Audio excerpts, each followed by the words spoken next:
Well, hey, everybody. Chris DeFirio here from Keys to the Shop. How are you? Welcome to another edition of Shift Break.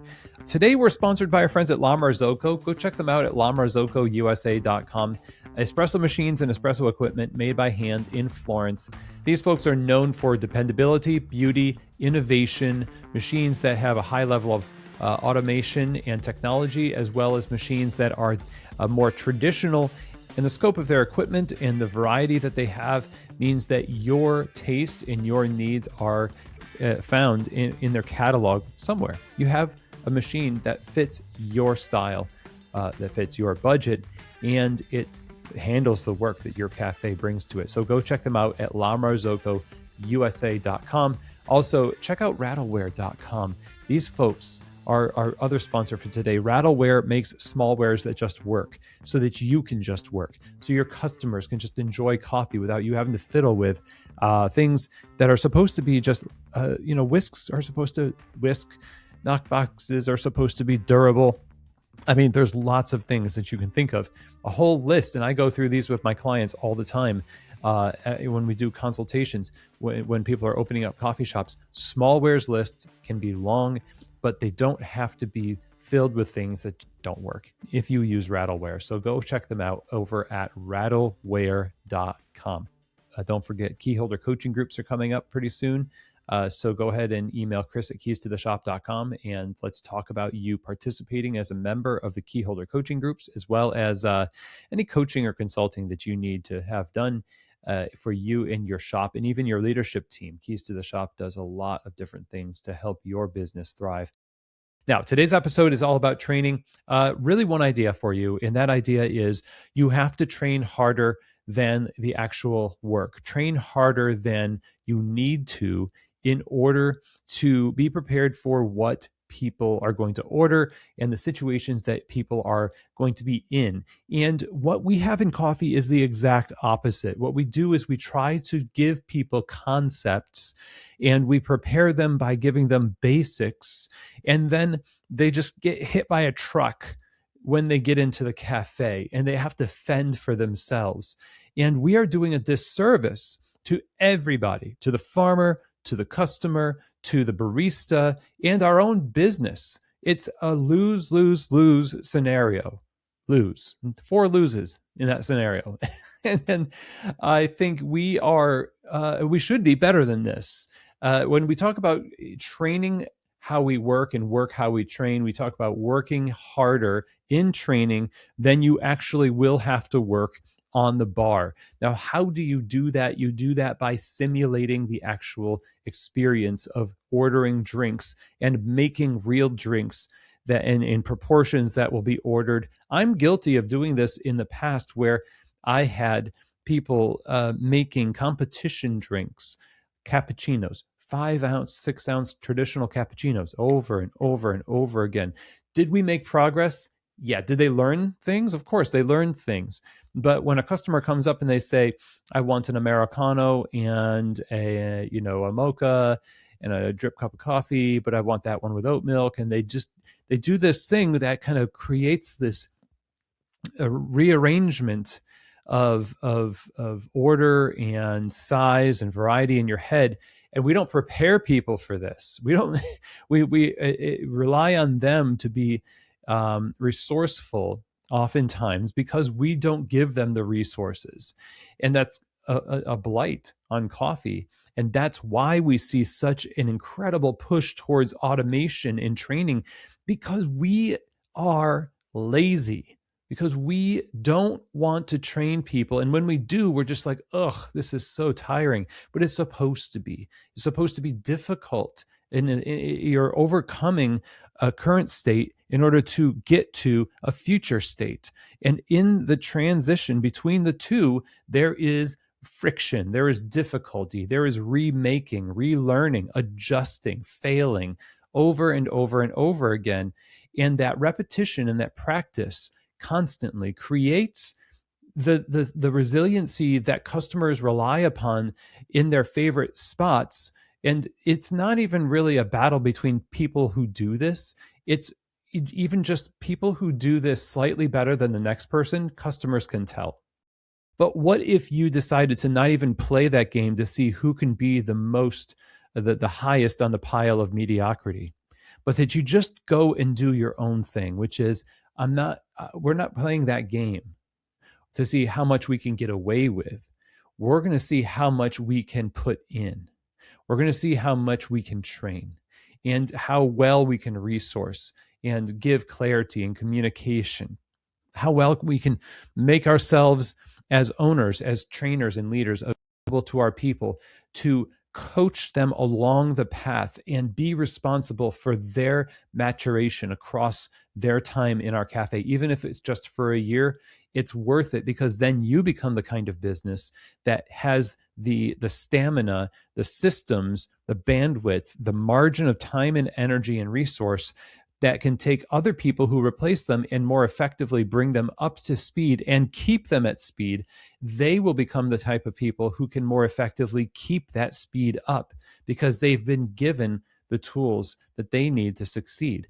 But we don't do this in coffee because we have this idea in our heads, which is kind of true, that it's a transient industry. We've got a lot of people going in and out the doors. And so the value proposition for us investing into people is so low. But, we think it's low because it's futile, but we don't think about those tangential benefits in the future benefits. In other words, like I said, you as a company are shaping the future you by the current decisions. The present decisions you're making right now determine what you're more likely to decide in the future. And are you paving the way to more compromise, fewer face-to-face interactions, fewer or lower expectations? Or are you paving the path to higher expectations, more resourcing, more growth, protecting the time of your management and training staff and leaders to make them available for the most important part of your business, which is the people? Or are we doing the opposite?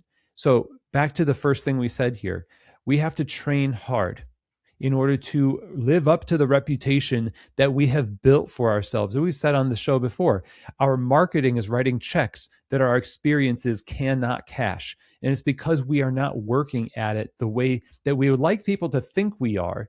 But the onboarding programs and the training and things that I've seen in my years of coffee are it's like a shadow. The rest of it is just cobbled together with hopes and prayers and duct tape. And unfortunately, a lot of lost opportunity and money also. By the way, you lose a lot more money in the long run because of this refusal to invest money up front. Now, we will and we do buy a lot of equipment. We spend thousands of dollars. It's not uncommon for people who open a coffee shop to spend $50,000, $60,000, $70,000 on coffee equipment packages and refrigeration and some even more expensive.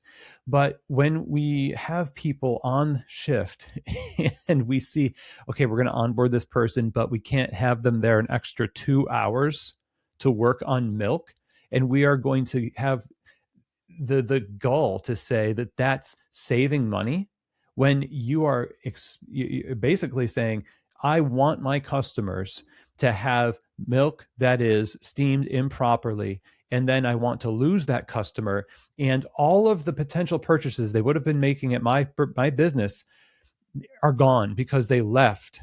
And they left maybe even for coffee that's worse, but consistent. That's the rub.